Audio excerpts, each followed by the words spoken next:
I'm Eric Parker. This morning on CT21, a car theft taken to another level as a vehicle is stolen with a child inside it in Wolcott. We're looking at what's being done to try to shut down these crimes that are plaguing communities around Connecticut. And how will a shortage of truck drivers impact your summer? We're getting insight into that. Plus, foster moms. On this Mother's Day, we're paying tribute to those who step up to fill an important role in the life of a child who's not their own. It's all this Sunday, May the 9th. CT21 starts right now. From Channel 3, this is Connecticut's most watched current affairs program, CT21, with Eric Parker. Sponsored by Hartford Healthcare. Good morning. What can be done to stop or at least slow down the thefts of cars from driveways, parking lots, and gas stations all across the state?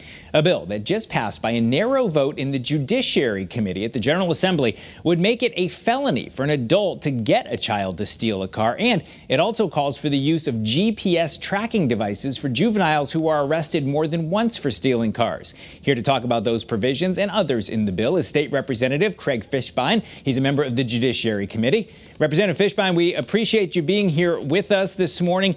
Tell us about this bill. You support it. Why? Yes, sir. It's HB 6669.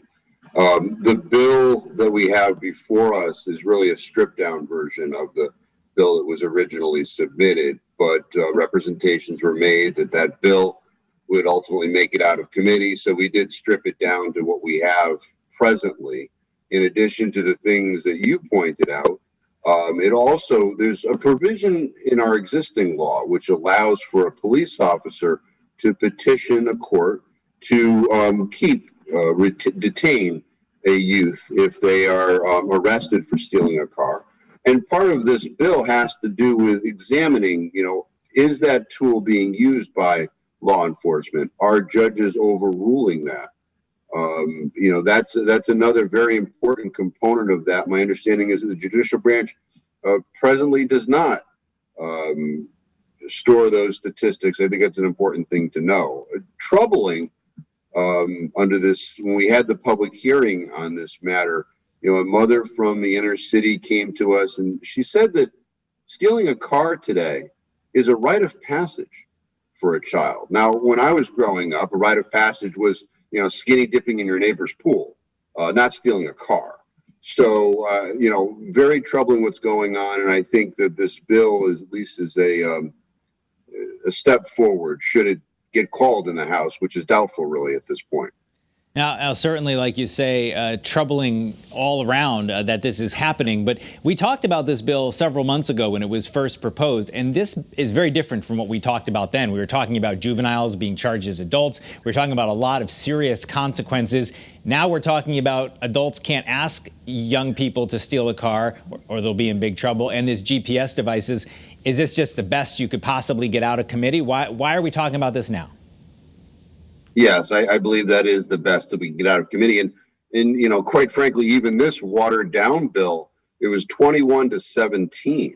Most of the Democrats on the committee voted against the bill. Why? I don't know. Maybe they want to support that rite of passage that some believe to be appropriate. One of the things also this bill has to do with is if a youth has been adjudicated already of stealing a car and they steal another car or steal a gun, that those matters would be investigated by DCF, which is something that hasn't been anticipated in other legislation before us. And I think it's important because, things start at the home. And certainly DCF can get involved, see if there's services that are available to the family, but something has to be done here. This bill, although watered down, is a step in the right direction, but nowhere near what I would have.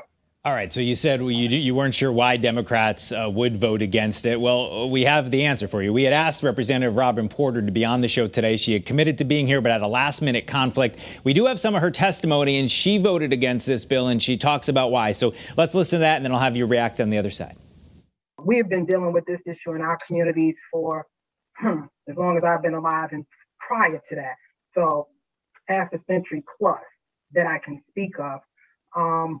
it doesn't become a problem that we need to do something about in the means of passing laws until it does trickle into our suburban neighbors' communities. And that's really disturbing to me.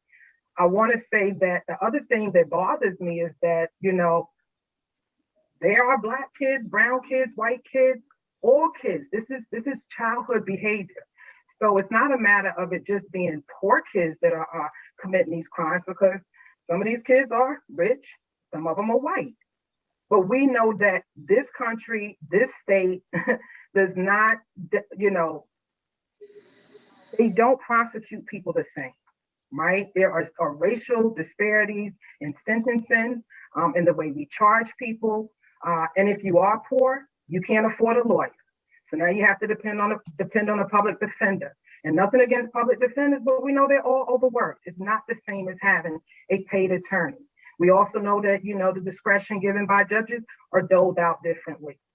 The entire justice system, the scales are not equal. And this is what concerns me about us creating a new law within this legislation as well.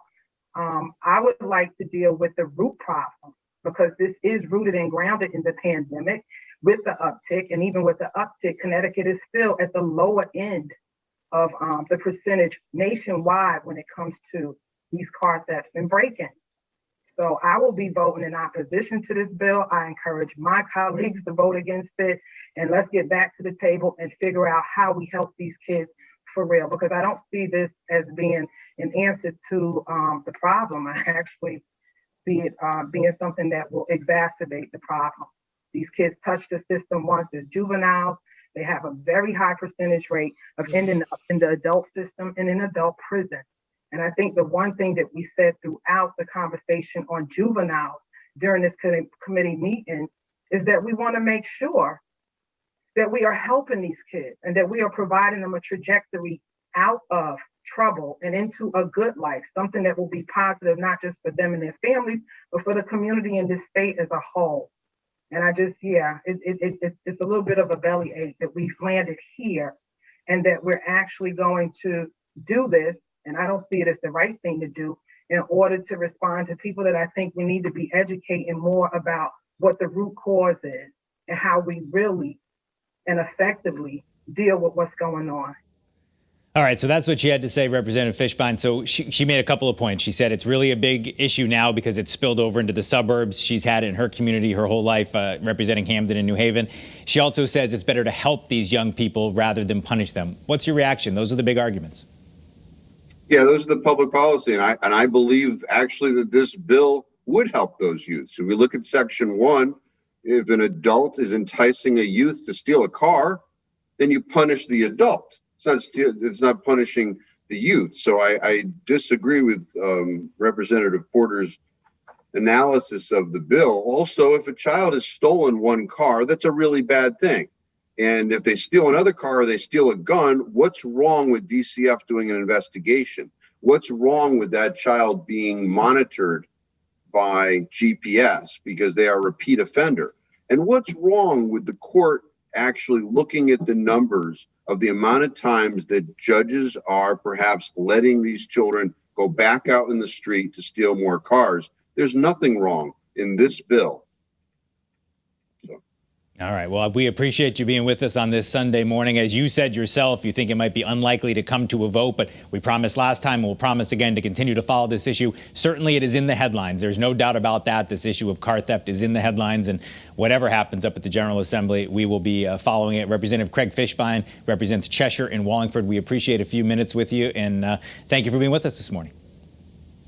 Coming up later in our broadcast, we're introducing you to a woman who has stepped up to help care for other people's children. She talks about her important role as a foster mom. And next, how could you be impacted by a shortage of truck drivers? We'll explain when we come back.